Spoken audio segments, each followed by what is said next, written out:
follow us sa aming bagong channel na Aswang Confessions. Kita-kits, don't forget Aswang Confessions.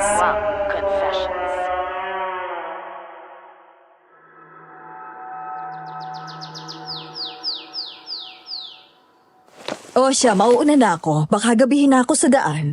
Sige po, Madam Celia. Mag-iingat po kayo sa biyahe nyo. Migoy, salamat talaga sa pag-aasikaso dito sa manggahan. Habang wala pa si Doming, hayaan mo. Malapit naman ang bumalik yun. Patapos na yung isang buwang bakasyong hiningi niya. Ang sabi niya, babalik daw siya bago ang anihan. Wala po yun, madam. Kasama ko naman tong sinaparing Pasyo at Lauro eh. Salamat din po sa pagtitiwala niyo sa akin. Hayaan nyo. Dadagdagan ko ng konti ang sahod ninyong tatlo para sa buwan na ito. Naku, wag na po. Ayos naman po ang pasahod nyo sa amin eh. Pagsisimulan lang po yun ng inggit sa ibang mga trabahador, madam. Karapat dapat naman kayo. Tsaka problema na nila yon kung maiinggit sila. Pwede ring isekreto na lang natin. Diyan tayo magkakaproblema sa sikre-sikretong yan eh. Kuya! Kuya Pasyo! Kuya! Oh, Gigi, may problema ba? Si nanay! Sinumpong ng matinding hika! Nahihirapan siya huminga! Hinimay siya, kuya! Ano? Diyos ko! Sinong kasama niya sa bahay ngayon? Pinabantayan ko muna dun sa kapitbahay natin para mapuntahan kita dito! Basyo, punta mo na agad si nanay. Uwi muna ako para tawagin si Lolo Isko. Sige, Madam, pasensya na po. Aalis muna kami ni Laura. Sige lang, Pasyo. Unahin mo ang nanay mo.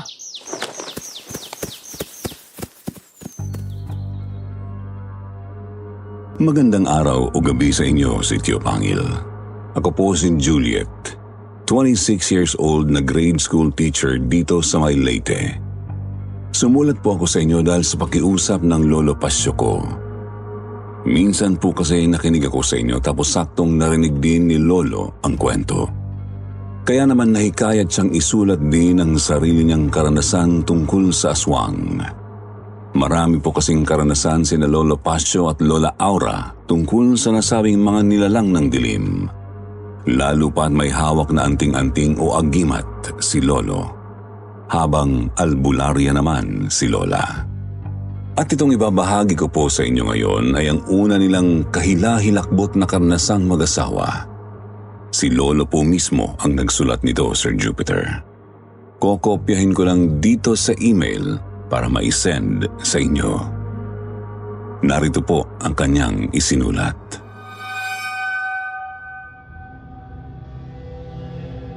Kumusta sa mga bumubuo ng programang ito? Ako po si Pasyo.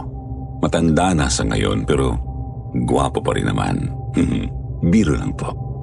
Itong ibabahagi ko sa inyo ay nangyari noon pang dekada 70 sa probinsya ng Iloilo. Sa lugar kung saan kami lumaki, nagkamabutihan at nagkatuluyan ng aking irog na si Laura. 1 taon pa lang kaming mag-asawa nito at wala pang anak. 21 anyos ako habang 19 naman ang mahal ko. Kapwa kami trabahador noon sa isang manggahang pagmamayari ng pamilya ni Madam Celia. At sisimulan ko ang kwento. Isang araw nang magkasakit ng malubha ang aking nanay Karing. Nakabukod na po kami ni Laura noon. Nangungupahan kami sa isang kubo sa tabi lang ng manggahan, kaya naman taranta akong napauwi nang sunduin ako ng bunsong kapatid kong, si Gigi.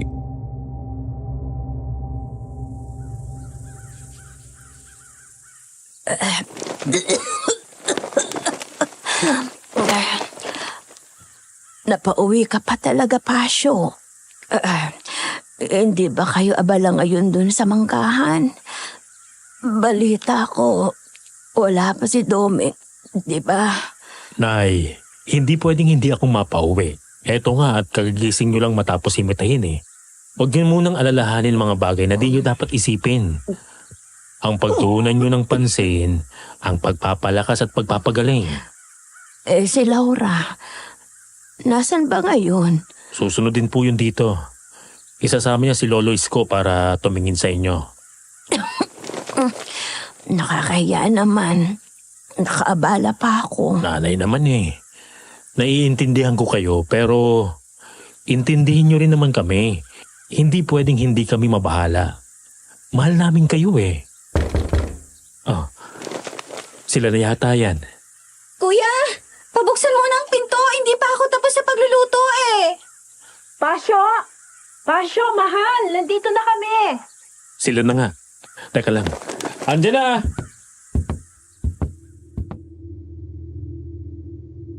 Pinagbuksan ko ng pinto sina Laura. Agad bumungad sa akin si Lolo Isko. Isa siyang lalaking ginugupo na ng katandaan. Nakukuba na nga ang likod at gilid-gilid na lang ng ulo ang may ubaning buhok. Nakasuot ng baro na kupas ang pagkadilaw, tapos pantalong maong na nakarolyo ang mga binti. Napakasimple niya kung titignan, pero alam mong hindi mo pwedeng basta maliitin pagdating sa panggagamot.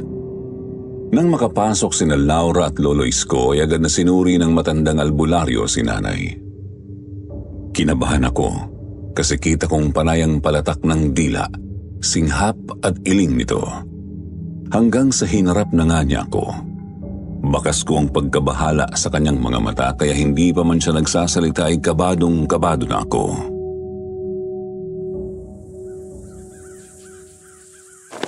Pasyo, hindi kita paaasahin. Masyado nang maluba ang baga ng iyong nanay. Hindi ko na siya kayang pagalingin. Seryoso po ba kayo, Lo? Inaasahan ko na to eh. Simula pagkabata pa kasi yung hika ni nanay. Tapos, palala ng palala. Hindi pa ba talaga siya nasusuri ng mga doktor, mahal? May isang beses nung buhay pa si tatay. Sinugod namin si nanay sa ospital kaso pinauwi lang din kami nang malamang wala kaming pambayad. Sinabihan din kaming wala raw lunas sa sakit ni nanay. Hindi ko nga alam kung totoo ba yun.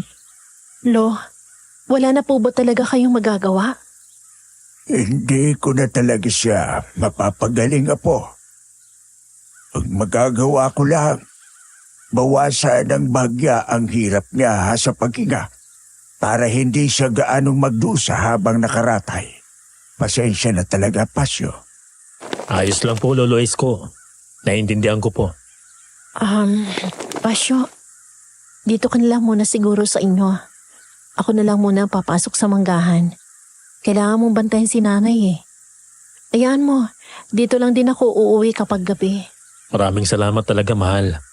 Hayaan mo, malalagpasan din namin to.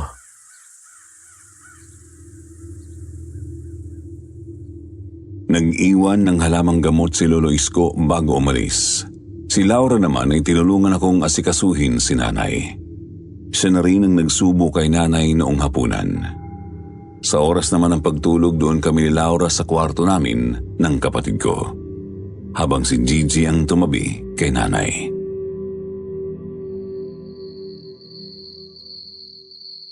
Pasyo, tulog ka na muna.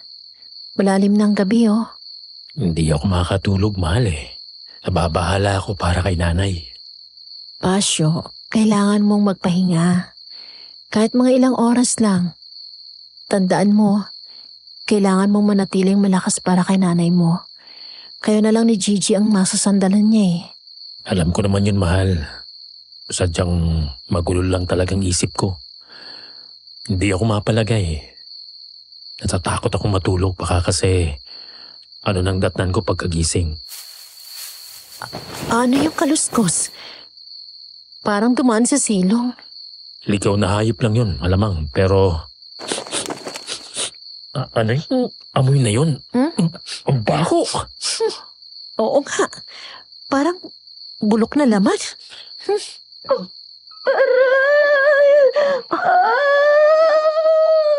Si nanay. Teka lang, mahal. Titingnan ko lang muna kung anong nangyayari doon. Sasama ako.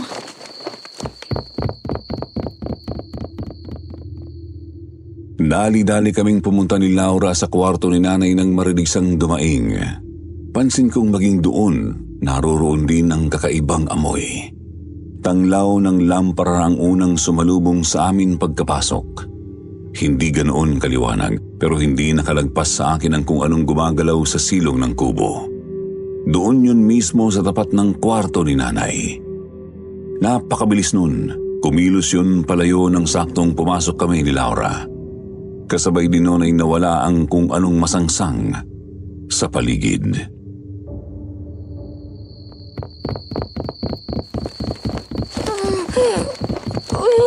Gigi? Ano nangyari dito? Ba't biglang napadaing si nanay? Hindi ko rin po alam, kuya. Basta bigla na lang ako nagising dumadaing na si nanay. Likod ko, may tumutusok. Tumutusok? Ano pong ibig niyo sabihin? Teka po, titignan ko.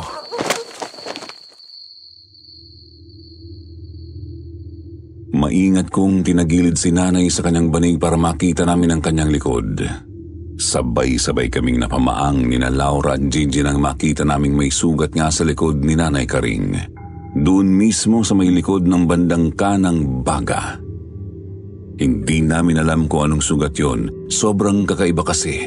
Butas na malalim. Kamukha ng tinusok ng pako. Tuloy-tuloy ang pagtagas ng dugo at may sumasabay ding nana. Ano yan? Ba't may ganyang sugat si nanay? Kuya, ate, maniwala kayo sa akin, hindi ko po alam. Wala namang pwedeng makasugat kay nanay ng ganito rito eh. Teka, sandali. Yung banig, may butas? May napansin akong kakaiba sa banig kung saan tumutulo ang dugo ni nanay ay may kakaibang butas din. Hindi yun basta butas lang dulot ng pagkapunit kundi butas talaga na halatang sinadya. Sa di ko pa masabing dahilan noon ay mas lalo akong kinabahan. Kita ko ring biglang namutla ang asawa ko.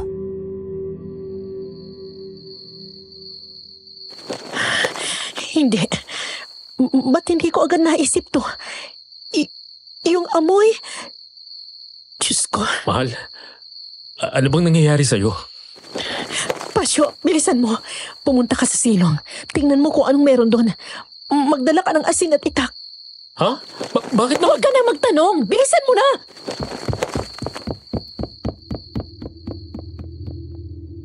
Hindi ko maintindihan si Laura noon pero dahil kita ko ang matinding pangamba at kilabot sa kanyang mukha ay sumunod na lang ako. Dali-dali akong pumuntang kusina. Hinablot ko ang itak at lagay ng asin. Kinuha ko rin ang lampara sa kwarto namin tapos dire-diretso na akong lumawas at pumuntang silong.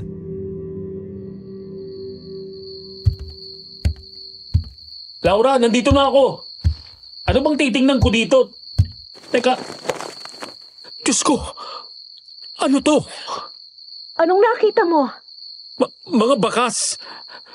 Kakaibang mga bakas ng paa. Kita kong bumakat sa lupa ang kakaibang mga bakas ng paa. Paa ng tao, pero mas malaki ng konti. Kapansin-pansin ding patulis ang mga kukunon. Bukod pa ay may napansin din akong parang mga plema o laway sa lapag. Kahalo iyon ng dugo. Bumabahid sa lupa, ngunit halatang pumatak o dumaloy ang mga iyon mula sa sahig ng kwarto ni nanay. Sakto sa butas ng kanyang banig.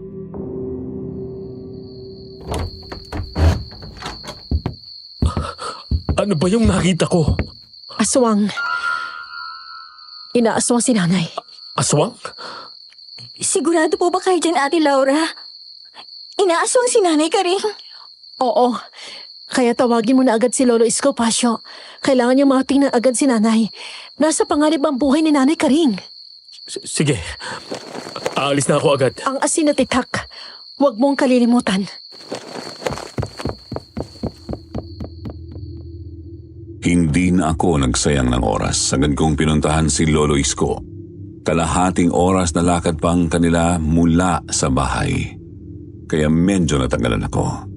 Dagdag pang madilim at palingon-lingon din ako, hindi kasi mawala ang pangamba kong baka salakahin ako ng aswang o di naman kaya ay balikan sila doon sa kubo.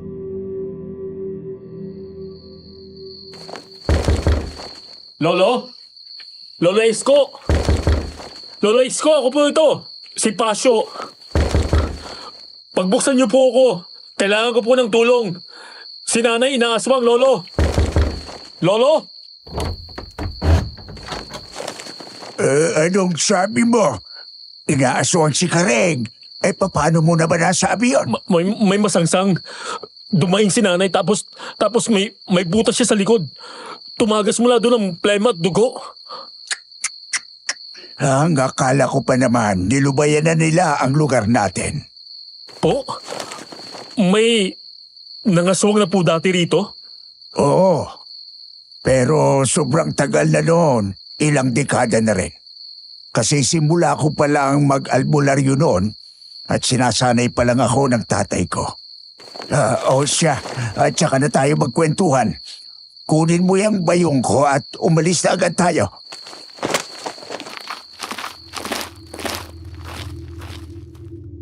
Lumakad nga kami ni Lolo Isko pabalik sa bahay. Noong una ay payapa naman ang lakad namin bagamat hindi pa rin nawawala ang pangamba ko. Hanggang sa lumipas ang mga 15 minuto ng paglalakad, nagtaka ako nang bigla na lang huminto si Lolo.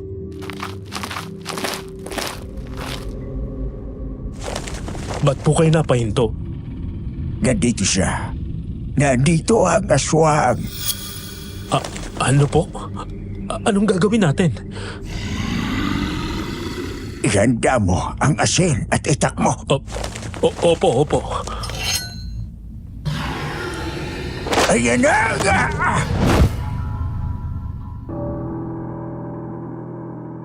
Dahil gasuklay lamang ang buwan, kaya hindi ko agad nakita ang aswang na lumundag mula sa kung saan.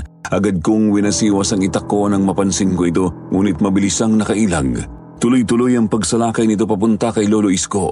Bago ko pa man mamalayan ay nasugatan na nito ang matandang albularyo, subalit napansin kong bigla na lang itong kumabig at lumundag pabalik sa mga puno. Lo, ayos lang po kayo? Huwag kang mag-alala. Galos lang to. Ngayon, alam na ng demonyong yan kung sino ang pinagtatangkay niya. Hindi na niya tayo basta lulusubin. Sigurado po kayo, Lolo? Halika na. Wala nang oras. Kailangan na nating marating si nanay mo. Sa totoo lang, nakakapanindig balahibo ang angil ng aswang mula sa kakahuyan. Pero pilit ko na lang yun binaliwala at nakinig na lamang ko kay Lolo Isko. Albularyo siya. Mas kabisado niya ang kilos ng mga halimaw na yon. Lumakad nga kami palayo sa kung saan namin nakaengkwentro ang aswang. Pansin kong nanatili nga lang ang angil ng aswang sa iisang lugar. Hindi talaga kami nito sinundan. Tuloy-tuloy kaming naglakad hanggang sa matanaw ko na ang kubo namin.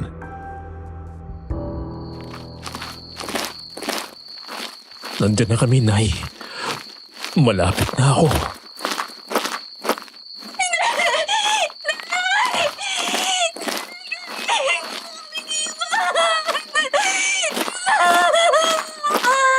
Hindi.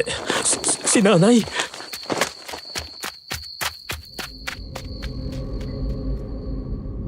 Gumuho ang mundo ko nang mahuli kami ni Lolo Isko. Pagkarating namin ay wala na si Nanay Karing. Katakatakang matigas at tuyot na agad ang kanyang bangkay kahit ilang minuto pa lang naman mula nang siya ay pumanaw.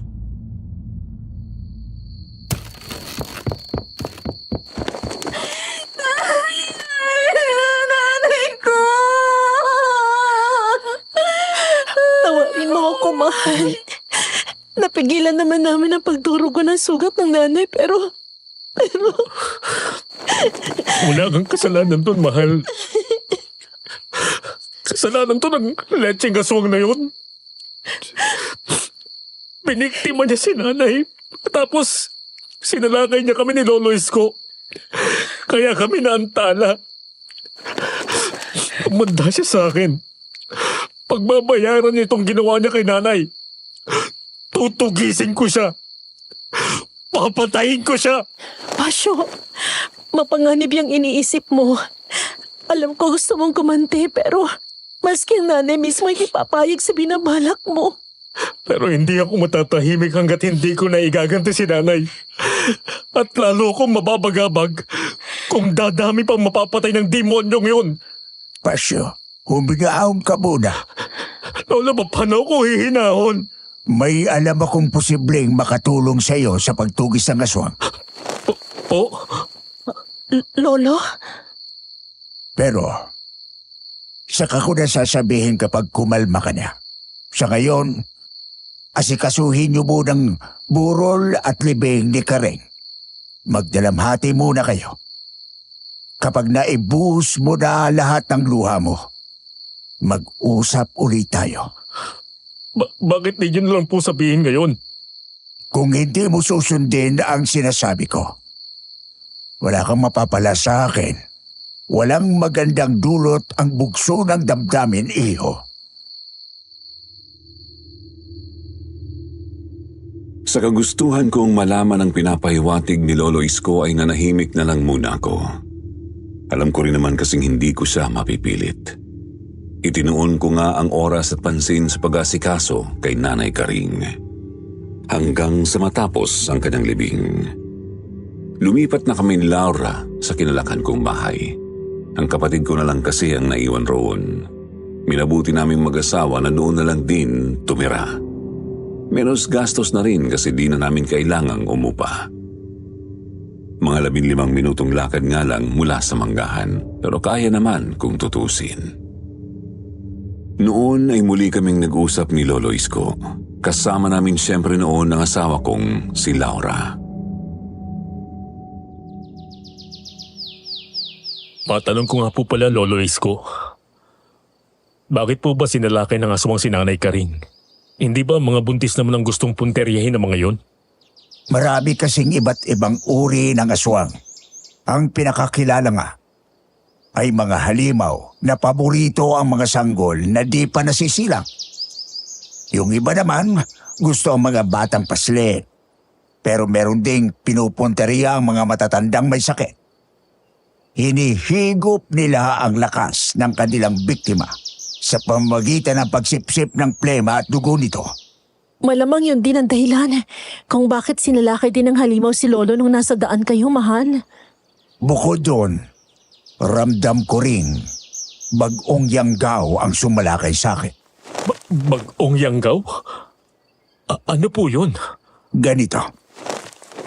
Yanggaw ang paraan ng mga aswang para manghawa ng pagkaswang sa mga karaniwang tao. Ginagamit nila ang kanilang laway. Minsan, pinapahid nila ang kanilang laway sa kanilang punteriya. Minsan naman, inahalo sa pagkain at sinasamahan ng dasal. Sa makatuwid, ang bagong yanggaw ay isang aswang. Nakakahawa pa lamang. Lubhang mapanganib ang aswang na ito. Hindi sila kasi lakas ng mga matagal ng aswang o ng mga matatandang halimaw. Pero wala silang kontrol sa kanilang sarili kapag kinakain ng pagkaaswang ang kanilang pagkatao. Napansin ko ito sa nakaengkwentro natin, Pasyo. Ano pong napansin niyo doon, Lo? Masyado siyang mapusok at gigil na hindi niya agad napansin na isa kong albularyo na may anting-anting. Kung purong aswang kasi yun, hindi niya tayo sasalakayin ng basta-basta sa simula pa lang. Kasi mararamdaman na niya ang agimat ko. Pero yung nakaharap natin, tsaka pa niya na lamang hindi ako dapat galawin nang masugatan na niya ako. Kaya pala, hindi na niya tayo sinundan matapos niya kayong masugatan. Mismo. Lo? Pwede na po ba nating pag-usapan ngayon ang sinasabi niyong makakatulong sa pagtugi sa aswang? Desidido ka na ba talaga dyan, Pasyo? Ako nag-aalala sa binabalak mo eh. Mahal, napag-usapan na natin to. Kailangan kong iganti si Nanay. Kung pwede, kailangan ko ring pigilan ang aswang. Mahirap na. At baka mambiktima na naman to ulit. Ikaw ang bahala. Sinabi ko na, Pasyo. Ito ang makatutulong sa atin. Ano po yan? Teka, iyan po ba ang anting-anting nyo? Ito na nga yun, ang Tres Pico Roma. Inilabas ni Lolo Isko mula sa may kwelyo ng kanyang baro ang isang kwintas. Ang palawit nun ay ang pamosong tatsulok na may mata sa gitna. Gawa iyon sa tanso tapos ang lubid ay abaka. Hinubad yun ng matanda at ipinakita ng malapitan sa akin. Yan po bang agimat nyo, Lolo? Oo, ito na nga yun. Minana ko pa ito mula sa tatay ko. Naamanan naman niya ito mula pa sa lolo ko sa tuhod. Di ba ang mga anting-anting ay may partikular na kakayahan? Ano po bang kayang gawin yan? Proteksyon. Proteksyon ang pangunahing talab ng agimat na ito, Pasyo. Ang tatsulok ay sumisimbolo ng Trinidad. Ang mata naman sa gitna ay nagpapahiwatig na iisa lamang ang Ama, Anak, at Espiritu Santo. Ilalayo ka dito sa panganib. Kung may panganib ka mang makakaharap, ililigtas ka nito. Halimbawa na lang nung may nakasulubong tayong aswang. Sinalakay niya ako. Malakas ang pagkakakalmot niya pero hindi malubha ang natamo kong sugat. Hindi rin ako basta-basta tatabla ng lason o anumang sakit. Magtatanong lang po, Lolo. Bakit po hindi niyo yan pinamana kay tatay? Naisip ko lang na baka nailigtas siya niyan laban sa mga tulisan. Kailangan niyo yan kasi pulis siya nun eh. Ayaw ng tatay mo. Hindi siya naniniwala sa kapangyarihan ng agimat. Hindi naman kasi namimilit ang anting-anting eh. Kung ayaw mo di wag. Ngayong may tuturing ko na ring apo itong si Pasyo. Naisip kong sa kanya na lang ipamana. Pero Lo, hindi bang aswang na nasa baryo ngayon mga matatanda ang puntirya? Oo nga po, Lo. Mawawalan kayo ng proteksyon kapag ibinigay niyo yan sa akin. Hindi ko na kailangan ito, Pasyo. Ang kailangan ng baryo ngayon ay isang taong kayang labanan ng aswang. Nakita mo naman, hindi ba? Oo, hindi ako nasaktan ng malubha ng aswang. Pero hindi ako nakalaban. Hindi ko siya nasugatan. Iyon ay dahil ginugupok na ng katandaan ang kalamnan ko. Hindi ko na kayang lumaban. Kailangan nang mapunta sa mas karapat-dapat na may-ari ang anting-anting na ito. Baka naman pumapahamak kayo niyan. Laura po, kung oras ko na. Wala tayong magagawa para dayain ang buhay at kamatayan. Ang magagawa ko na lang ngayon, ipasa sa bagong may-ari ang agimat. At ipasa rin sa iyo, Laura, ang lahat ng kaalaman ko sa pag-aalbularyo. Ayaw niyong mapahamak ako? Di pag-usayan ninyo ang inyong tungkulin na ibinigay ko sa inyo. Ganun lang kasimple. Kung ganun, magkasama kami ni Laura sa landas na to? Siyempre, asawa mo siya, iho.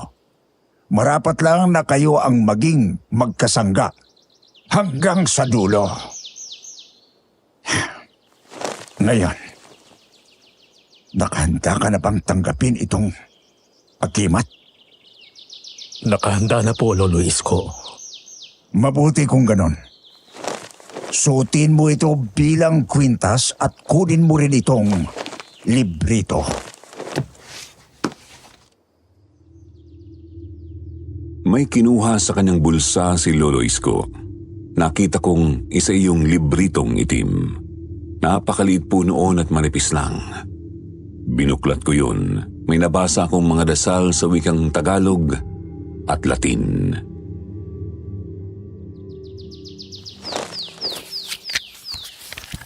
Ang mga agimat ay kailangan pakainin palagi ng dasal.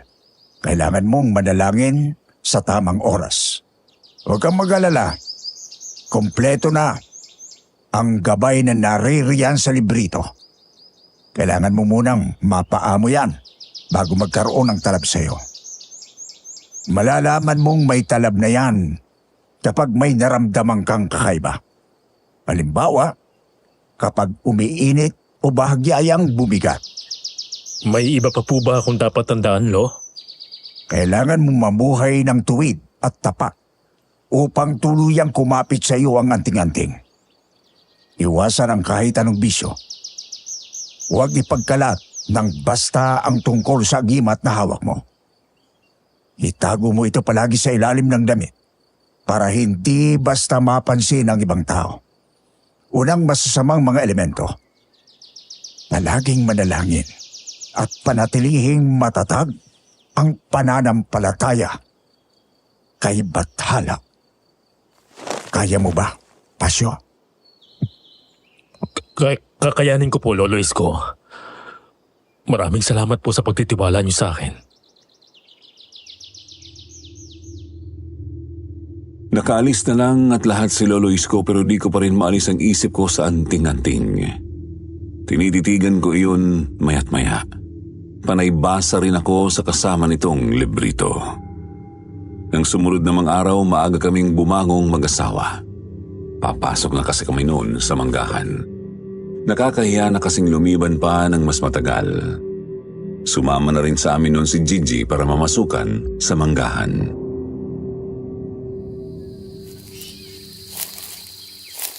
Gigi, ano nga bang naisip mo at gusto mo nang mamasukan din sa manggahan?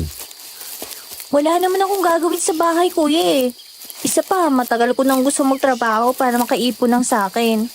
Kaso yun nga, kailangan ko munang bantayan si nanay. Hindi ko siya pwedeng iwan. Maganda na rin yan para maging handa ka sa kung ano mang tatahakin mo sa buhay paglaon. Kaya nga po ate, hindi naman kasi pwedeng umasa na lang ako sa inyo ni kuya. Anong meron doon? Ba't nagkukumpulan ng mga tao? Teka, titignan ko. Dito lang muna kayo.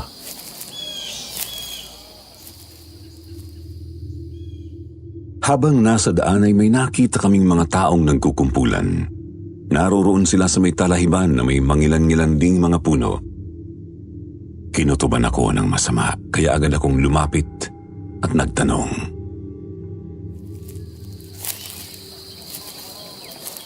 Manong, magandang umaga po. Ano po bang meron dito? Ba't nagkukumpulan ng mga kabaryo natin? Naku Pasyo, iho. Mukhang totoo ngang aswang ang dumali sa nanay karing mo. Napatay kasi yung isang kalabaw ni Berto. Napakatindi ng sinapit ng kawawang hayop. Wakwak ang tiyan, nawawala ang atay, tapos tapyas ang ilang bahagi ng laman. Seryoso po ba, Manong? May nakakita po ba sa aswang? Wala naman. Pero halata naman kasing hindi tao ang may gawa niyan. Hindi malinis ang pagkakatapyas ng iilang laman. Halatang persahang pinunit. Parang nilapa ng nilalang na may matatalim na mga pangil. Tapos sa dami ng pwedeng mawala, atay lamang ang kinuha. Oo nga po pala. Ba't andito yung bangkay? Nasa kabilang dulo pa ng baryo ang lupa ni Mang Berto, di ba? Kahapon pa kasi nawawala yung kalabaw na yan. Pinaghahanap nga ni na Berto at ng mga anak niya. Ngayong umaga na lang natagpuan dito sa may talahiban. Matapos makipag-usap sa isang matandang kabaryo ay sumuot ako sa nagkukumpulang mga tao. Doon nga ay nakita ko ang bangkay ng hayop na nasa gitna mismo ng mga talahib. Mukhang pinagtangkaan pa itong ibaon sa lupa. May mababaw kasing hukay sa kinalalagyan ng pobreng hayop. Tapos tinabunan din ng lupa ang bandang ulo ng bangkay. Mukha nga lang hindi natuloy ang paglilibing dahil baka biglang umalis ang salarin. Siguro natatakot na mahuli ng mga tao.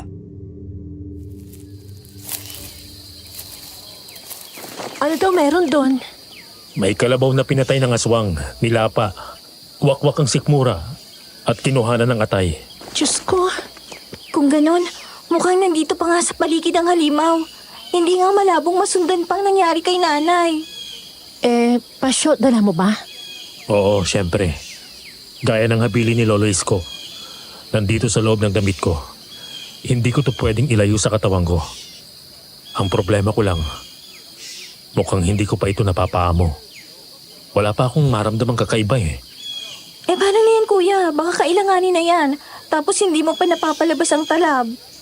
Wala tayong magagawa doon, Gigi. Di yan pwedeng pilitin eh. Hindi pwedeng madaliin. Magandang umaga, Pasyo. Kumusta? Uy, Kuya Migoy, ikaw pala. Nakikiramay nga pala ako sa nangyari sa nanay Karing mo. Pasensya kung hindi ako nakadalaw sa burol. Anihan na kasi. Maraming gawain sa manggahan. Ayos lang kuya. Naiintindihan ko namang abala ka talaga doon. Papasok na ba kayo ngayon itong si Laura? Oo kuya. Tsaka nga pala, kasama namin tong kapatid kong si Gigi. Magandang umaga po, Kuya Migoy. Gusto na rin sana niyang pumasok sa manggahan. Pwede po kaya? Pwede naman siguro. Anihan ngayon eh. Kailangan natin ng mas maraming tao.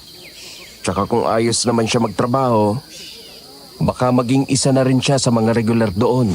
Naku, maraming salamat po, Kuya Migoy. Wala yun. Isa pa, hindi naman ito simpleng tulong lang eh. Kailangan mo rin siyempre ayusin ang pagtatrabaho. At tsaka kailangan pa nating kausapin si Mang Doming kung papayag. Nakarating na ba si Mang Doming, kuya? Oo, mga ilang araw na din. Eh kaso, mukhang masama ang timpla ni Manong eh. Masama ang timpla? Eh, dati pa namang bugnutin yun eh. Oo nga. Dati nang bugnutin yon. Pero ngayon, mas naging mainitin ang ulo. Halos laging nambubulyaw. Palaging galit. Konting pagkakamali lang. Nanininghal na agad. Baka naman may pinagdadaanan lang. Alam niyo na, baka may problema dun sa pinuntahan niya. Galing yun sa kamag-anak niya sa Antique, di ba? Posible yan. Pero, di naman namin makausap para kumpirmahin. Si Madam, hindi niyo pa ba nakakausap tungkol dyan? Oo nga naman, Kuya Migoy. Malaking problema kasi yan kung tutuusin. Baka kasi makaapekto sa takbo ng trabaho natin kung ganyan si Mang Doming. Siya ang katiwala ng manggahan eh. Nasa Cebu pa kasi si Madam Celia. Hindi ko sigurado kung kailan ang balik. Puntahan na lang siguro natin si Mang Doming. Tapos, susubukan kong kausapin.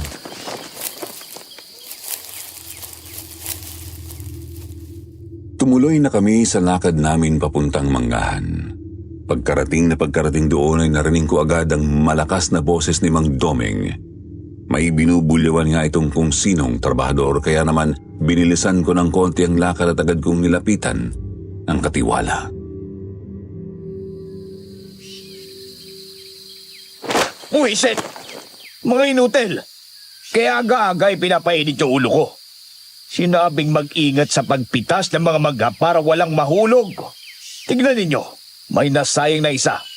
Tatanga-tanga, mga punyeta. Mang Doming, kumusta po? Ano po bang problema? Ba't ang aga-aga nakasinghal na kayo? Mabuti naman at nandito na kayo. Hala, sige. Magsimula na kayo ron bago pa kumulong lalo ang dugo ko. Ikaw, Migoy, bakit ngayon ko lang ha? Mataas ang araw Maaga pa naman po, Mang Doming. Magtrabaho na kayo, mga batugan. Takang-taka kami ni Laura sa asal ni Mang Doming. Oo, dati na siyang medyo masungit pero hindi naman talaga masama ang ugali niya. Hindi naman siya palaging nambubulyaw. Sa pagkakataong yun kasi para talaga siyang may matinding galit sa mundo. Tuloy hindi ko siya nakausap noong umagang yun. Hindi nga niya ako kinamayan man lang. Maliban doon, may kung ano pang bumabagabag sa isip ko noong sandaling yun.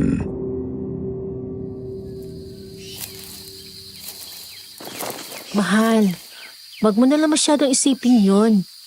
Siguro nga may pinagdadaanan lang yan si Mang Doming. Imposible naman kasing magbago na lang siyang bigla ng ganyan. Hindi yun Laura. May iba pang bumabagabag sa isip ko. Ha? Ano pa? Hindi ko pa alam. Labo mo naman kuya May gumugulo sa isip mo pero hindi mo alam kung ano. Hindi ko mapaliwanag Basta may nararamdaman akong iba kay Mang Domeng. Bantayan mo yung pakiramdam mo yan, Pasyo, ha?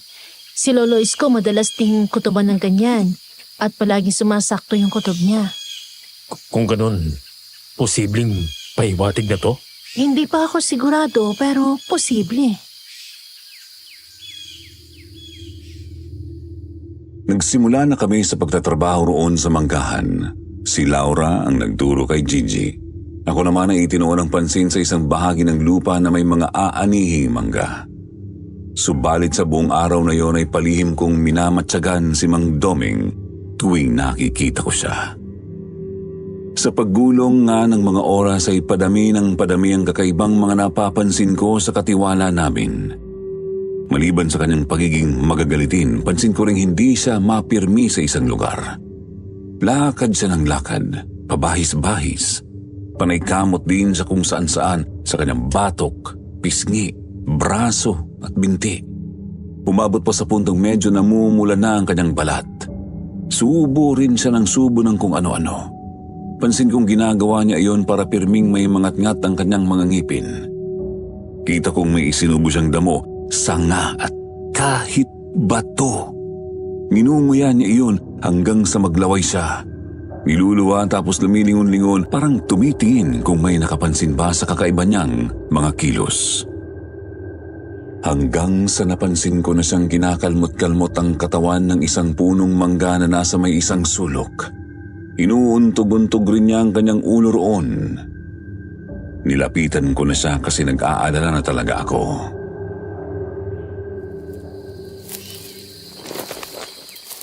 Mang Domeng, may problema po ba? Bakit niya inuuntog yung ulo niyo? Wala. Wala kang pakialam doon. At bakit ka nandito? Bumalik ka na sa trabaho mo. Manong, alam kong may pinagdadaanan po kayo. Hindi na po kasi talaga tama ang mga ikinikilos niyo eh. Wala ka na kasi sabing pakialam. Isa pang pangungulit mo. Sisipahin na kita palabas ng manggaang ito. Bumalik ka na doon sa trabaho nyo. Pero, Manong... Bumalik ka na! Ayaw talaga niyang makipag-usap sa akin. Ang masama pa ron, hindi ko na siya mamatyagan. Nakuha ko na kasi ang kanyang pansin kaya naman maya't maya na rin ang tingin niya sa akin. Pagsapit ng pasado 4:00 ng hapon ay nagulat na lang kami nang bigla na namang nambulyaw si Mang Domeng. Sinisinghalan niya yung isang matandang nakahulog ng 2 bunga ng mangga. Wisit kang inutil ka. Sayang itong 2 bunga na hinulog mo. Paano mo mapapakinabangan yan, ha? Wala na, ha? Tanga! Pagpasensyahan mo naman ako, Domeng. Kunting mali lang naman. At saka, ano pa kasing problema mo? Ba't ba ang init ng ulo mo? Nakakainis ka ng tao ka. Kala mo naman kung sino ka? Ba't talagang sumasagot-sagot ka pambuisit ka? Ang gawin mo, lumayas ka na rito at huwag ka nang babalik. Teka, hindi naman tama yan. Ilang taon na ako rito sa manggahan ni na madam. Tapos, paaalisin mo lang ako ng ganyan. Lumayas ka na bago pa lalong kumulo ang dugo ko sa iyong... Umalis ka na at huwag ka nang babalik. Umuwi ka na roon sa inyo at maghintay na lapain ng aswang.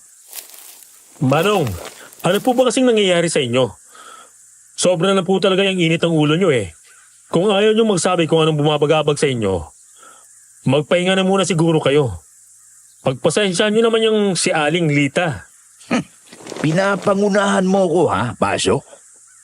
Pinapangunahan mo ko. Baka gusto mong lumayas rin dito sa manggahan. Teka, tama na yan. Aling Lita, layo na lang po muna kayo ng konti. Mainit talagang ulo nitong si Mang Domeng ngayon eh. Ay, isa ka pa. Pinapangunahan mo rin ako eh. Ako ang katiwala rito, Migoy, ha? Pansamantala lang ang pagtayo mo sa posisyon ko. Alam mo, rending din ako sa iyong tao ka. Kung may galit ka sa mundo, sabihin mo ng maayos. Hindi yung umastakan. Naghahanap ka talaga ng away, ha? Hatong sa'yo! Ay! Awat na! Awat na! Tama na!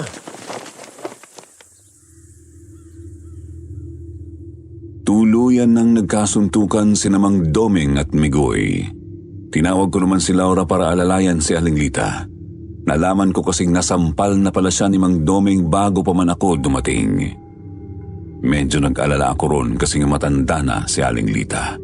Posibleng magdulot ng kung anong komplikasyon sa kanya ang simpleng sapak na yon. Nang nakalayo na sina Laura ay bumalik naman ako kina Migoy at Mang Doming. Pinagtutulungan na silang awati ng iba pang trabahador. Pero sadyang ayaw nilang magpapigil. Kuya Migoy, tama na. Huwag mo nang patulan. Ikaw ang nasa matinong isip eh.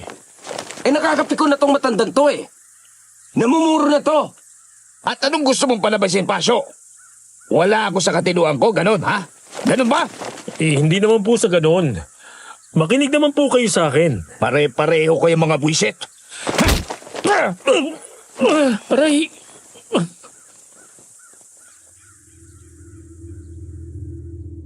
Nagtaka ako noon kung bakit bigla na lang napahinto si Mang Doming matapos akong suntukin sa panga. Tipo ng paghinto na talagang naistatwa. Kita ko sa kanyang mga mata ang matinding pagkagulat. Napamaang pa nga siya eh. Tapos hindi na nakapalag ng hilain na palayo ng iba pa naming mga kasama. Pansin ko nga lang din at tinaliman niya ako ng titig habang kinakaladkad sa palayo sa amin ni Migoy. Nagtitiim din ang kanyang mga ngipin. Ramdam na ramdam ko noong may matinding galit siyang ipinupukol sa akin. Aray, ang sakit ng katawan ko. Late yung matandang yun ah. Ba't mo pa kasi pinatulan, Kuya Migoy? Dapat inayaan mo na lang eh. Dapat nilayo na lang natin sa kanya si Aling Lita. Sumusobra na eh. Hindi na pwedeng pabayaan na lang. Buti nang malaman niyang may papalag at babalagbag sa kanya kapag hindi siya umayos. Pero nakakainis yun ah. Ang bibigat ng suntok at sipa. Parang hindi tao. Ha? Anong parang hindi taong sinasabi mo? Yung sapak at sipa niya sa akin, parang pinagataw ako ng 2x2. Kakaiba ang lakas. Bali nga yata yung tadyang ko eh. Kung hindi mo naawat yon, baka napatay ako nun. Kakaibang lakas? Parang hindi tao? Ang agimat. Pumikat. Hindi. Si Mang Doming? Anong kinikibot-kibot ng labi mo dyan? Wala kuya. Sige na. Atid na kita sa inyo. Ihatid mo ko? Paano si Laura? Sila mag-aatid kay Aling Lita. Sinabihan ko na silang dumiretso na lang pauwi pagkatapos.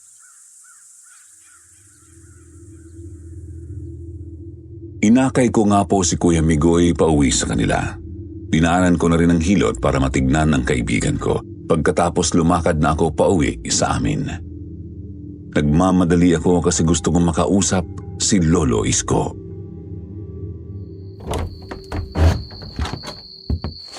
Oh, kumusta na si Kuya Migoy? Medyo malala ang natamong mga pinsala sa katawan, pero naihatid ko na sa kanila. Tinawag ko na rin ang hilot kaya ako inabutan ng dilim. Halika na kuya, kain na, handa ng hapunan. Pagkatapos kumain naalis ako ha. Ha? Saan ka pupunta kuya? Kailangan ko makausap si Lolo Isko. Bakit naman mahal? Kailangan ba ni Kuya Migoy na matingnan ni Lolo? Hindi yun. Napakarami kong napansing kakaiba kay Mang Doming kanina.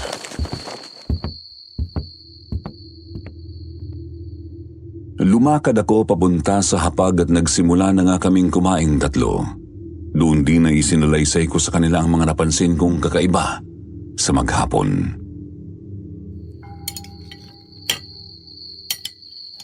Buong araw kong pinagmasdan si Mang Doming. Pansin kong hindi siya mapakali. Para siyang may sili sa puwet. Lakad ng lakad, tapos kamot ng kamot sa kung saan-saan bahagi ng katawan. Namumula na nga balat niya eh. Tapos, ngat-ngat ng kung ano-ano. Damo, bato at sanga. Kahit nga mismong katawan ng kahoy, kinakalmot at ninangat-ngat niya eh. Tapos, inuuntog niya ulo niya sa puno. Hindi kayo nababaliw ng katiwala ng manggahan kuya? Ibang hinala ko pero sige, magpatuloy ka muna sa pagsasalaysay, Pasyo. Hindi ko alam kung ano ang ginagawa ni Mang Doming. Pero kung hindi siya mapakali, para siyang may sili sa puwet. Lakad ng lakad, tapos kamot ng kamot sa kung saan-saan bahagi ng katawan. Namumula na nga balat niya eh. Tapos, inuuntog niya ulo niya sa puno. Ibang hinala ko pero sige, Noong inawat ko sila ni Kuya Mikoy, sinuntok niya ako sa panga. Bigla na lang natigilan ng katiwala doon. Para siyang gulat at nablangko. Sabi naman ni Kuya Mikoy, kakaibang lakas ni Mang Domeng. Parang hindi raw pang tao. Nung sinabi ni Kuya yun, doon ko napansing medyo bumigat ang anting-anting. Sinasabi ko na nga pa eh. Alam ko ng hinala mo. Si Mang Domeng ang aswang. Ha? Ba't niyo naman nasabi yun, ate? Ganito kasi Gigi. Ang mga bagong yanggaw, wala pang kontrol sa kanilang pagiging aswang. Kapag nag-anyo naman sila, hindi rin nila gano'ng makontrol ang kanilang kilos. Kaya ganun ang asal ni Mang Domeng. Malamang, nangangati ang balat, mga kuko at mga ngipin nun. At ang pinakamatibay na patunay, ang pagbigat ng anting-anting. Posibleng pahiwatig yan na may aswang na gustong manakit sa'yo, Pasyo. Yun nga mismo, mahal eh. Naalala kong sabi ni Lolo Isko, proteksyon ang talab ng agimat na to. Baka pinoproteksyonan ako nito nung suntukin ako ni Mang Domeng. Siguro, naramdaman niya noon ang talab ng anting-anting, kaya siyang tigilan. Kaya gusto kong puntahan at kausapin si Lolo Isko sa lalong madaling panahon. Sasama ako. Ha? Teka, mahal. Paano kung makasalubong natin ang aswang sa daan? Baka mapahama ka. Yun nga mismo. Baka makasalubong mo aswang sa daan. Hindi pa natin sigurado kung napaamo mo na nga ba ng lubusan ang Traspico Roma. Pero Laura... Sasama ako. Tapos ang usapan. Nang matapos kaming maghapunan, agad na kaming naganda para umalis. Kasama siyempre si Gigi kasi ayaw ko naman siyang maiwang mag-isa sa bahay. May kanya-kanya kaming itak at supot ng asin. Lumakad kami sa ilalim ng gabi. Hindi pa lubusang bilog ang buwan kaya medyo madilim ang daan. Kapwa kami lingon ng lingon. Sinisiguradong alerto kami kung sakali mang may makasalubong na halimaw. Sa awa ng Diyos, ligtas kaming nakarating sa bahay ni Lolo Isko. At doon agad kong ikinuwento sa matandang albularyo ang lahat.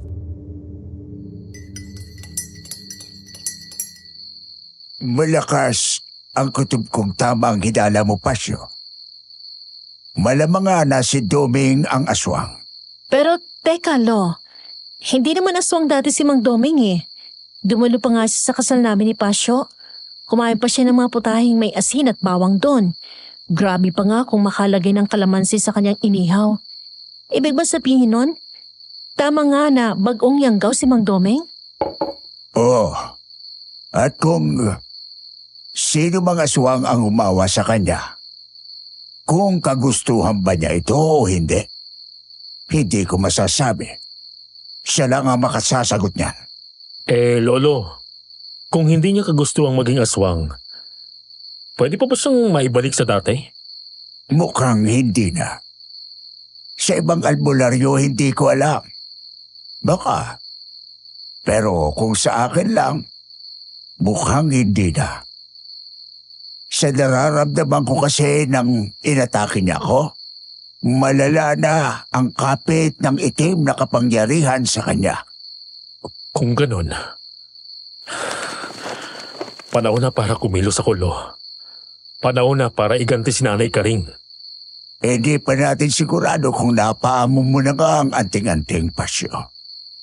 Maring binigyan ka nito ng pahiwating, pero hindi pa rin yun sapat para makasigurado ka. Pero Lo, lumalaki ang banta ng aswang habang lumilipas ang mga oras at araw.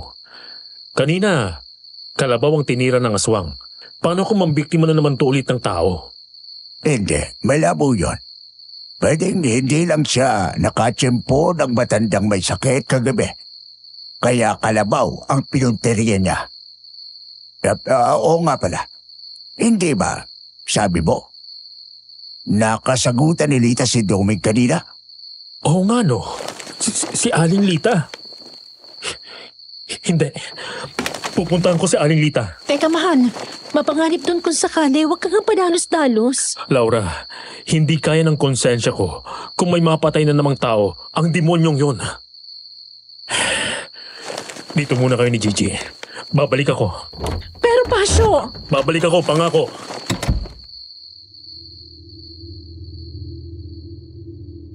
Taranta akong tumakbo papunta kina Aling Lita. Nakasukbit sa bewang ko ang aking itak at may supot din ako ng asin sa bulsa. Nagkahalo sa kalooban ko ang pagkabahala para sa matanda at ang kagustuhang mapatay ang aswang. Hindi ko nga lang maitangging nag-alala rin akong baka hindi ako magtagumpay. Aswang ang kakaharapin ko at hindi pa sigurado ang anting-anting na nasa sa akin. Kaya naman itinodo ko na lamang ang pananalangin sana di ako pabayaan ng may kapal.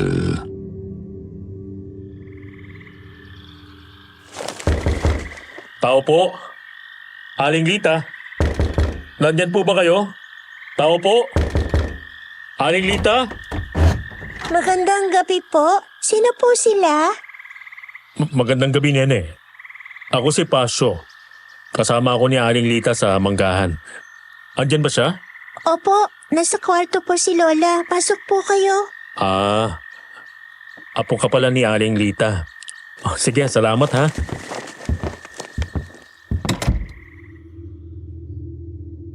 Tumuloy ako sa bahay ni Aling Lita. Dumiretso ako sa kanyang kwarto. Sandali akong natigilan sa may pinto ng silid.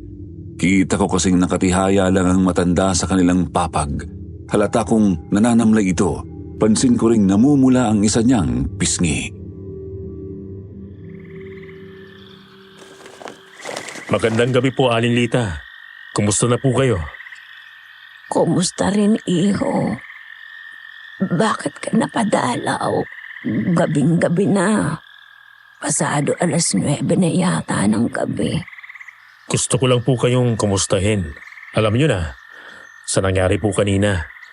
Nag-alala kasi akong baka makasama sa inyo yung nangyari. Nasaktan pa naman kayo ni Mang Domeng. Yun nga ang pinagtataka ko, Pasyo. Simpleng sampal lang naman ang natamo ko. Oo, medyo malakas. Pero sampal lang naman yun. Hindi ko alam kung bakit nanamlay ako ng ganito. Nilagnat ako at nahihilo. Gusto niyo po tawagin ko si Lolo Isko? Nako, baka makaabala pa sa'yo. Hinihintay ka ng asawa at kapatid mo sa inyo. Hindi naman po, Manang. Alam naman nilang dito ako pupunta. Tsaka, andun nga sila sa bahay ni Lolo Isko ngayon eh. Kung hindi naman makakaabala sa'yo, makikiusap na lamang ako, iho. Ayoko rin kasing palabasin itong apo ko ngayong gabi na. May bali-balita pa naman tungkol sa aswang. Oo nga po pala, Aling Lita. Kayo lang ba rito sa bahay nyo? Saan po bang mga magulang nitong bata? Trabahador ng isang barkong pangisda ang anak ko na tatay niya. Madalas mawala ng ilang araw yon kapag pumapalaot. Ang nanay naman niya, kasambahay doon sa syudad. Bukas pa yun makakadalaw dito. Mapanganib pa naman sa inyo na walang kasama ngayon. Alam niyo na nga po ang panahon. May kumagalang aswang. Baka mapano pa.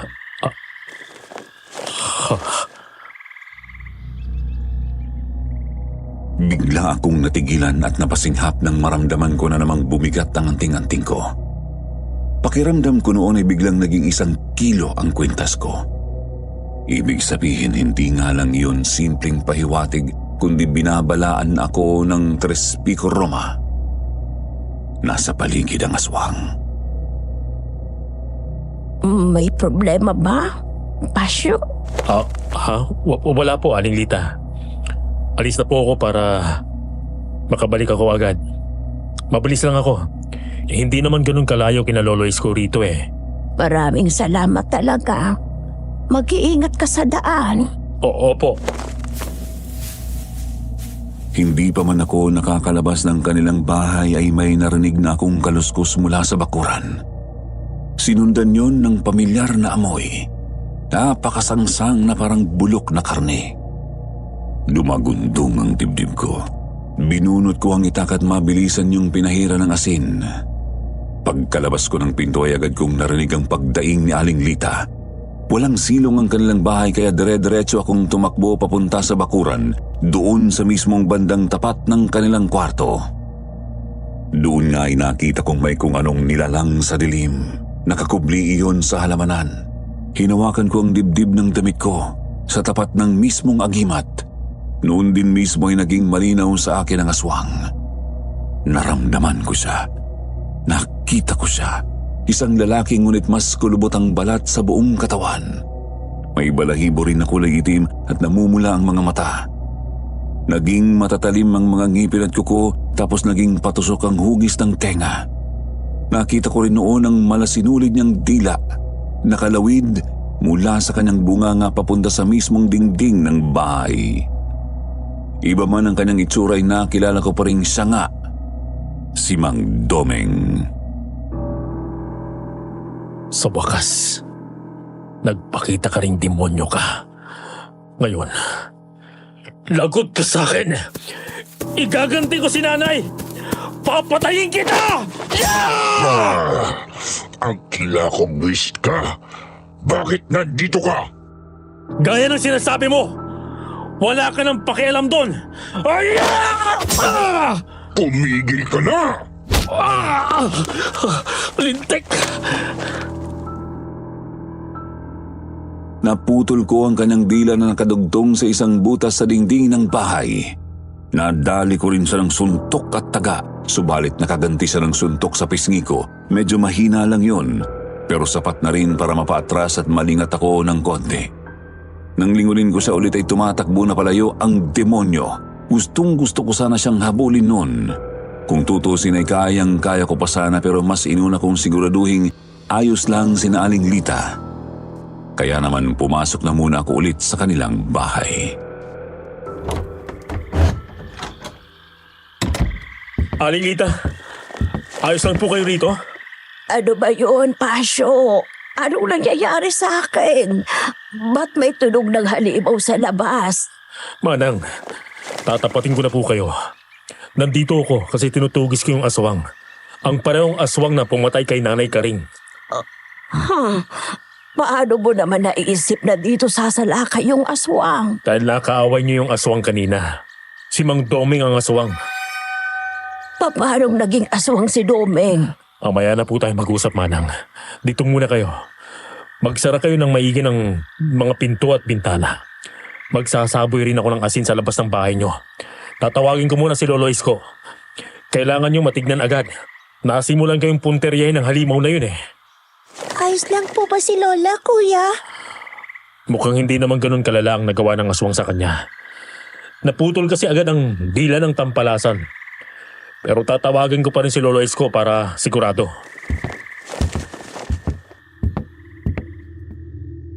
Agad akong lumabas at nagsaboy nga ng asin sa palibot ng kanilang bahay. Pagkatapos ay dire-diretso na akong tumakbo pabalik sa bahay ni Lolo Isko. Medyo nakukonsensya kasi kung tutuusin ginawa ko palang pain si Aling Lita.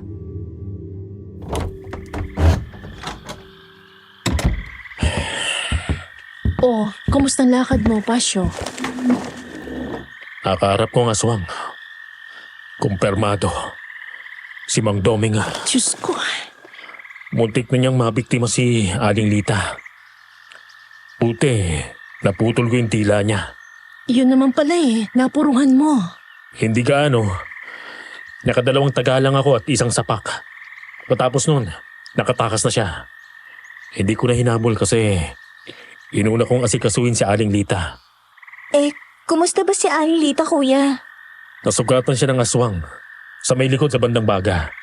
Gaya ng nangyari kay nanay. Pero hindi ganun kalala. Kaya kailangan kong isama si Lolo Isko ron. Mukha wala namang matinding panganib si Lita. Pero pupunta pa rin ako. Kuya, iniwan mo na sina Aling Lita ron? Baka balikan sila ng halimaw. Nagsaboy naman ako ng asin sa paligid ng bahay nila. Hindi na basta makakalapit ang aswang doon. Isa pa, malamang na hindi na niya babalikan si Lita ngayong gabi. Iniisip kasi nung may nang didisturbo sa kanya doon. Ang gagawin noon, maghanap ng ibang mabibiktima. Kung ganon, may ibang mamamatay sa baryo na hindi natin alam? Wala nang ibang paraan. Kailangan balaan ng mga tao. Magandang ideya yan, Pasyo. Pumunta kayo ni Laura sa barangay. Kausapin ninyo sina kapitan at mga tanod Ako naman ay pupunta kina Lita. Isama niyo na lang po si Gigi, Lo. Buti lang sigurado tayo. Agad kaming humingi ng tulong ni Laura sa barangay namin. Mabuti at naniniwala ang mga tao sa amin tungkol sa aswang kaya hindi ako nahirapang kausapin sila. Nabiktima na nga ng halimaw ang nanay ko at may napatay na ring alagang hayop. Isa pa ay sinabi ko ring nakikipagtulungan nga ako kay Lolo Isko. Kasama ko nga noon si Laura. Napagkasunduan namin ng mga tanod na galugarin ang baryo. Kailangan naming mahanap si Mang Doming bago pa siya makapambiktima ng iba. Siyempre, una kaming pumunta sa kanyang bahay. Yun ay isang kubo kung saan siya tumutuloy sa may tabi ng manggahan. Mang Domeng! Andyan po ba kayo? Manong! May tatanong lang po kami. Ano bang kailangan nyo? Kabing-gabi ang iingay ninyo. Magpatulog nga kayo ng tao. Manong, saan niyo po nakuha yung sugat niyo sa braso? Iyan lang ba ang tatanong ninyo? Nambubulabog kayo sa gitna ng gabi. Para lang dyan. Ang totoo, Manong, isa lang pong gusto naming malaman. Eto po! Buisit ka talagang hayop ka. Panira ka ng buhay. Nakakainis ka. Tatakas ka na naman, ha? Mga kasama! Habulin! Habulin natin ang aswang!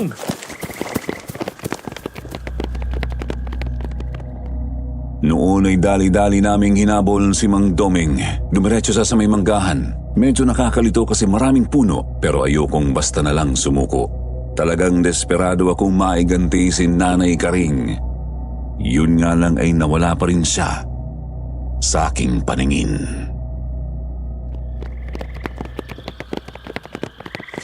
Nakakainis! Nasaan na ba yung demonyong yon? Huminahon ka, mahal. Sigurado na dito lang yun sa malapit.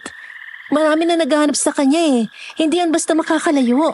Kailangan ko siyang mahanap. Kailangan ko siyang makita at mapatay. Alam ko, Pasyo. Pero kung hindi ka hihinahon, wala ka rin mapapala. Baka malingat ka pa nga at masaktan ka pa niya eh. Tama ka, mahal. Salamat sa paalala. Hinga ka nga muna ng malalim. Ayan. Tara na. Tara. Pinakalma ko ang sarili ko. Maingat naming nilakad ang manggahan. Napakalamig ng ihip ng hangin at medyo madilim din ang paligid. Nakiramdam ako. Nakiramdam ng nakiramdam. Kasabay ng malalim ngunit banayad na paghinga. Hanggang sa naramdaman kong medyo uminit ang Tres Pico Roma. Huminto ako sa paglalakad.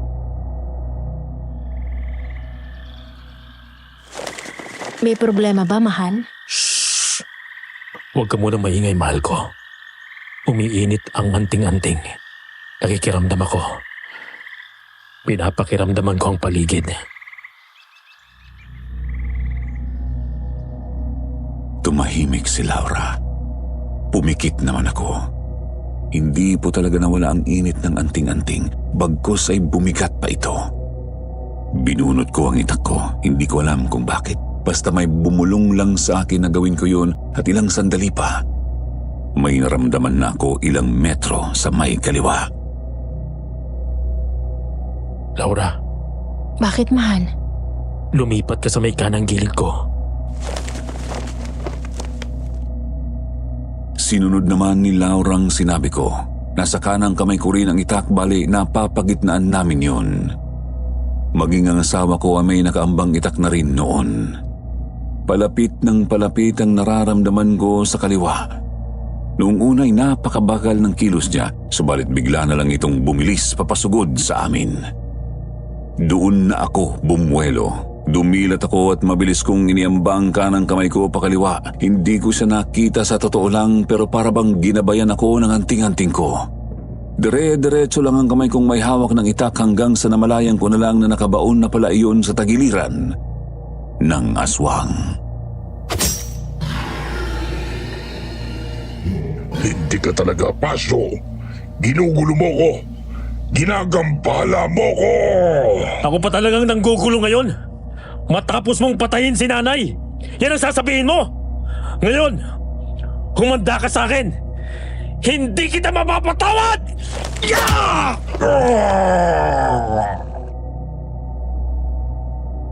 Sinapak ko ng napakalakas ang mismong mukha ni Mang Doming. Napahakbang sa paatras kaya nabunot ang itak ko. Subalit hindi ko na siya hinayaang tuluyang makalayo. Agad ko siyang hinabol ng itak. Nataga ko pa siya ng 2 ulit sa dibdib bago niya ako masipa sa sikmura. Napaatras ako at yun ang ginamit niyang pagkakataon para makalundag sa mga sanga ng punong mangga. Sumpain kang tao ka. Mamatay ka na sana. Ano? Tatakas ka na naman?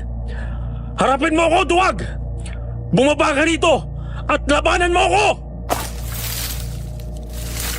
Nagsimula siyang magpalundag-lundag sa mga sanga. Gustuhin ko man siyang habulin ay hindi ko magawa dahil hindi naman ako nakakalundag ng ganon kataas. Sinubukan ko siyang habulin. Mapaliit man lang ang distansya ko sa kung saan man siya tutungtong, subalit natisod ako ng isang may kalakihang bato sa lupa. Buisit! Ngayon pa talaga! Hindi mo ko mahabol, Pasyo. Paalam na sa'yo. Pinagtatabanan mo ko, ha? Kumanda ka sa akin! Hetong sa'yo! Bigla ay pinulot ko ang bato na nakatisod sa akin. Walang ano-ano ay agad ko iyong hinagis sa halimaw. Tinamaan ko siya sa binti, kaya naman nawalan siya ng balanse sa pinapatungang sanga at nalaglag sa lupa. Aakto pa sana siyang babangon ngunit mabilis ko na siyang sinabuyan ng asin. Tama na! Itigil mo na yan! Nakakainis na yung asin na yan! Ayaw mo na sa asin? Pwes, mag-usap kayo nitong itak ko!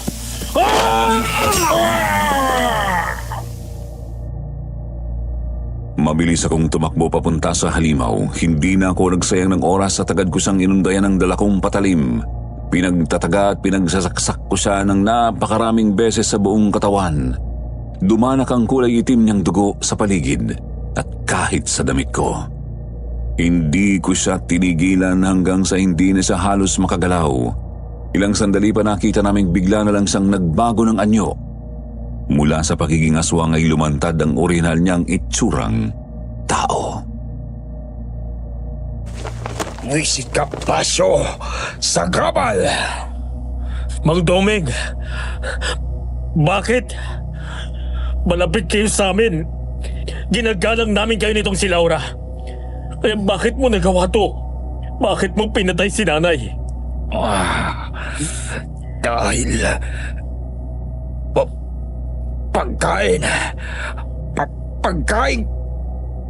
pagkain ko lang kayo. Bakit ka ba naging aswang? Bakit mo tinanggap na maging isang halimaw? Wala ka na pakialam. Yun, ginusto ko to. Ginusto ko. Ganun. Pues, mamatay ka na!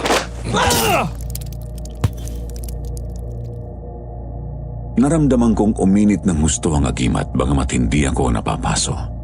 Kasabay ng pagsigaw ko ay ubod lakas ko ring tinaga ang lieg ng katiwala ng manggahan. Naputol ang kanyang ulo. Nakita ko pang tumingin sa akin ang kanyang mga mata at ngumiti ang kanyang mga labi bago siya tuluyang namatay.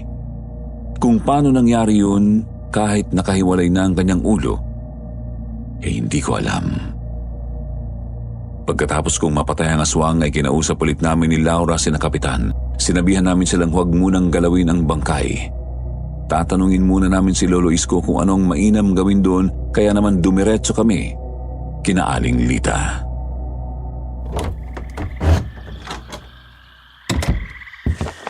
Kuya, kumusta ang lakad nyo?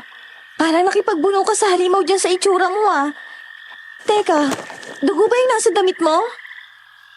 Dugo ng aswang. Napatay na namin ang tampalasan.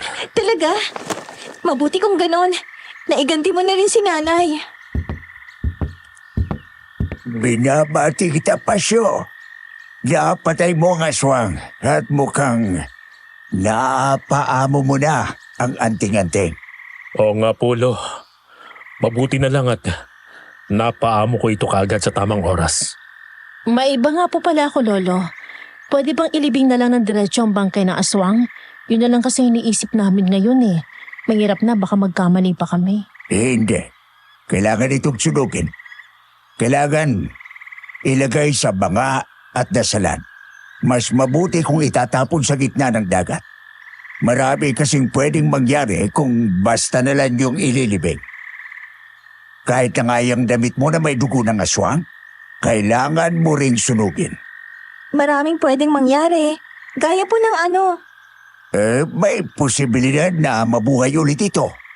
O di naman kaya, hukayin ng ibang mga alagad ng dilim ang mga buto at gawing anting-anting.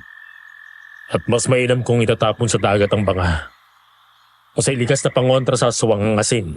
Tama po ba? Tama, Pasyo. Kukontrahin ng tubig dagat ang aswang sa loob ng banga. Mata ang mga aswang na nasa labas. Anong dasal po ba ang kailangan gamitin sa banga ng patay ng aswang? Ako muna ang mag-uorasyon sa ngayon. Pero simula bukas, itutuloy mo na ang pagsasanay para maging albularya.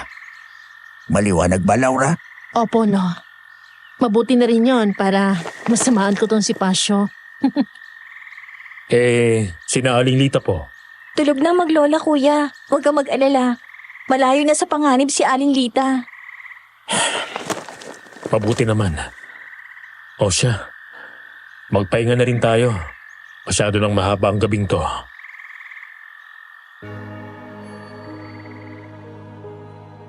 Pagkatapos ng gabing yon, naging payapa naman ang baryo namin. Tuloy pa rin kami sa trabaho naming tatlo sa manggahan at si Kuya Migoy na ang naging bagong katiwala. Yun nga lang, hindi pa pala yon ang huling bangungot na dadanasin naming mag-asawa. Pero sa ngayon, dito ko na muna tatapusin itong sulat ko. Nangangalay na ang kamay ko eh. Pero hayaan po ninyo, sa susunod kapag nakatsyempo, ipadadala ko naman ang iba pa naming mga karanasan sa aswang. Ito kasi ay una pa lang sa mga kakaiba naming karanasan ng aking mahal na asawang si Laura. Marami pa ang mga sumunod, mga mas matitindi, mas kahilahinakbot at kahit mas nakalulungkot. Siguro sabihin lang ninyo kung gusto pa ba ninyong marinig ang mga karanasan naming iyon. Hindi ko nga lang sigurado kung paano, pero sabi ng apo ko na siyang magpapadala nitong sulat ko, pwede naman daw kayong mag-iwan ng mga comments ba yun? Basta ganun, sabihin nyo lang kung gusto nyo at isusulat ko. Hanggang dito na lang muna sa ngayon. Maraming salamat sa inyong channel.